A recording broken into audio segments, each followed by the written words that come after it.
Maintenant, je sais que le rythme de l'histoire est parfois lent. Je sais que le Congo, à un moment donné, va émerger. Ce pays est trop riche, il a toutes les richesses possibles. Il a plusieurs saisons de récolte parce qu'il est sur l'équateur. Donc, dans ce pays, on ne devrait pas avoir faim. Pourquoi est-ce qu'on a faim dans ce pays? Parce que ce qu'on peut planter va pourrir sur pied, parce qu'il n'y a plus de routes, il n'y a plus d'infrastructures, il y a le danger. Les gens ne vont même plus au champ, parce qu'il y a le danger de se faire tuer ou violer. Donc, c'est abominable. Donc, en termes agricoles et alimentaires, c'est un paradis.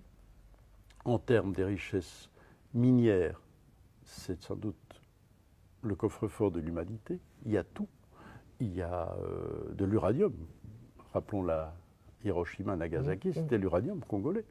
C'est quand même une des grandes réserves d'uranium du monde. Mais le zinc, le cuivre, le cobalt, le diamant, l'or, le tungstène, le colombo-tantalite, qui est la cause de toute cette guerre de l'Est du Congo et du viol de toutes ces femmes qu'on a tous dans nos téléphones portables. Alors le nobium, enfin bon, tous les minerais stratégiques aujourd'hui, nécessaires au développement technologique du monde occidental et asiatique d'ailleurs, se retrouvent au Congo. Plus la forêt.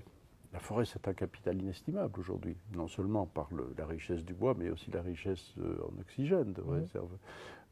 Plus l'énergie à travers les cours d'eau, qui peuvent d'ailleurs, le barrage d'Inga est un des plus grands du monde, et le barrage d'Inga 3 sera peut-être le plus grand du monde. Donc il y a absolument tout dans ce pays, sauf une chose, un leadership cohérent, qui ne soit ni prédateur, ni répressif.